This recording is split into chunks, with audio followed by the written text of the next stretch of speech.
14. How to make good habits inevitable and bad habits impossible. In the summer of 1830, Victor Hugo was facing an impossible deadline. 12 months earlier, the French author had promised his publisher a new book. But instead of writing, he spent that year pursuing other projects, entertaining guests, and delaying his work. Frustrated, Hugo's publisher responded by setting a deadline less than 6 months away. The book had to be finished by February 1831. Hugo concocted a strange plan to beat his procrastination. He collected all of his clothes and asked an assistant to lock them away in a large chest. He was left with nothing to wear except a large shawl. Lacking any suitable clothing to go outdoors, he remained in his study and wrote furiously during the fall and winter of 1830. The Hunchback of Notre Dame was published 2 weeks early on January 14, 1831. Sometimes success is less about making good habits easy and more about making bad habits hard. This is an inversion of the third law of behavior change: make it difficult. If you find yourself continually struggling to follow through on your plans, then you can take a page from Victor Hugo and make your bad habits more difficult by creating what psychologists call a commitment device. A commitment device is a choice you make in the present that controls your actions in the future. It is a way to lock in future behavior, bind you to good habits, and restrict you from bad ones. When Victor Hugo shut his clothes away so he could focus on writing, he was creating a commitment device. There are many ways to create a commitment device. You can reduce overeating by purchasing food in individual packages rather than in bulk size. You can voluntarily ask to be added to the ban list at casinos and online poker sites to prevent future gambling sprees. I've even heard of athletes who have to make weight for a competition choosing to leave their wallets at home during the week before weigh-in so they won't be tempted to buy fast food. As another example, my friend and fellow habits expert Niriyal purchased an outlet timer, which is an adapter that he plugged in between his internet router and the power outlet. At 10 p.m. each night, the outlet timer cuts off the power to the router. When the internet goes off, everyone knows it is time to go to bed. Commitment devices are useful because they enable you to take advantage of good intentions before you can fall victim to temptation. Whenever I'm looking to cut calories, for example, I will ask the waiter to split my meal and box half of it to go before the meal is served. If I waited until the meal came out and told myself I'll just eat half, it would never work. The key is to change the task such that it requires more work to get out of the good habit than to get started on it. If you're feeling motivated to get in shape, schedule a yoga session and pay ahead of time. If you're excited about the business you want to start, email an entrepreneur you respect and set up a consulting call. When the time comes to act, the only way to bail is to cancel the meeting, which requires effort and may cost money. Commitment devices increase the odds that you'll do the right thing in the future by making bad habits difficult in the present. However, we can do even better. We can make good habits inevitable and bad habits impossible. How to automate a habit and never think about it again. John Henry Patterson was born in Dayton, Ohio, in 1844. He spent his childhood doing chores on the family farm and working shifts at his father's sawmill. After attending college at Dartmouth, Patterson returned to Ohio and opened a small supply store for coal miners. It seemed like a good opportunity. The store faced little competition and enjoyed a steady stream of customers, but still struggled to make money. That was when Patterson discovered his employees were stealing from him. In the mid-1800s, employee theft was a common problem. Receipts were kept in an open drawer and could easily be altered or discarded. There were no video cameras to review behavior and no software to track transactions. Unless you were willing to hover over your employees every minute of the day, or to manage all transactions yourself, it was difficult to prevent theft. As Patterson mulled over his predicament, he came across an advertisement for a new invention called Ritty's Incorruptible Cashier. Designed by fellow Dayton resident James Ritty, it was the first cash register. The machine automatically locked the cash and receipts inside after each transaction. Patterson bought 2 for $50 each. Employee theft at his store vanished overnight.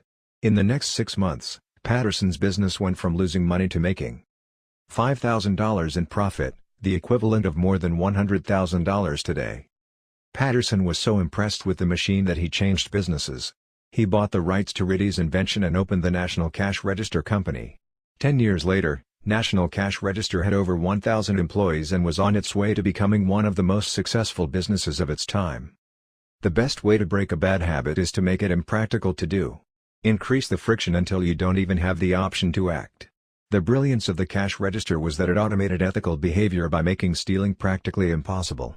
Rather than trying to change the employees, it made the preferred behavior automatic. Some actions, like installing a cash register, pay off again and again. These one-time choices require a little bit of effort up front but create increasing value over time.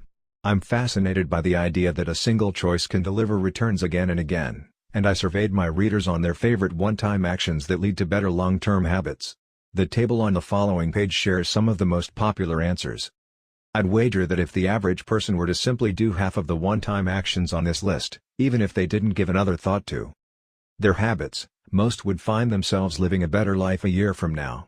These one-time actions are a straightforward way to employ the third law of behavior change. They make it easier to sleep well, eat healthy, be productive, save money, and generally live better. One-time actions that lock in good habits. Nutrition. Buy a water filter to clean your drinking water. Use smaller plates to reduce caloric intake. Sleep. Buy a good mattress. Get blackout curtains. Remove your television from your bedroom. Productivity. Unsubscribe from emails. Turn off notifications and mute group chats. Set your phone to silent. Use email filters to clear up your inbox. Delete games and social media apps on your phone. Happiness. Get a dog. Move to a friendly, social neighborhood. General health. Get vaccinated. Buy good shoes to avoid back pain. Buy a supportive chair or standing desk. Finance. Enroll in an automatic savings plan. Set up automatic bill pay. Cut cable service. Ask service providers to lower your bills. Of course, there are many ways to automate good habits and eliminate bad ones. Typically, they involve putting technology to work for you. Technology can transform actions that were once hard, annoying, and complicated into behaviors that are easy, painless, and simple. It is the most reliable and effective way to guarantee the right behavior. This is particularly useful for behaviors that happen too infrequently to become habitual. Things you have to do monthly or yearly, like rebalancing your investment portfolio, are never repeated frequently enough to become a habit, so they benefit in particular from technology remembering to do them for you. Other examples include medicine. Prescriptions can be automatically refilled. Personal finance. Employees can save for retirement with an automatic wage deduction. Cooking. Meal delivery services can do your grocery shopping. Productivity. Social media browsing can be cut off with a website blocker. When you automate as much of your life as possible, you can spend your effort on the tasks machines cannot do yet. Each habit that we hand over to the authority of technology frees up time and energy to pour into the next stage of growth. As mathematician and philosopher Alfred North Whitehead wrote, civilization advances by extending the number of operations we can perform without thinking about them. Of course, the power of technology can work against us as well. Binge watching becomes a habit because you have to put more effort into stop looking at the screen than to continue doing so. Instead of pressing a button to advance to the next episode, Netflix or YouTube will autoplay it for you. All you have to do is keep your eyes open. Technology creates a level of convenience that enables you to act on your smallest whims and desires. At the mere suggestion of hunger, you can have food delivered to your door. At the slightest hint of boredom, you can get lost in the vast expanse of social media. When the effort required to act on your desires becomes effectively zero, you can find yourself slipping into whatever impulse arises at the moment.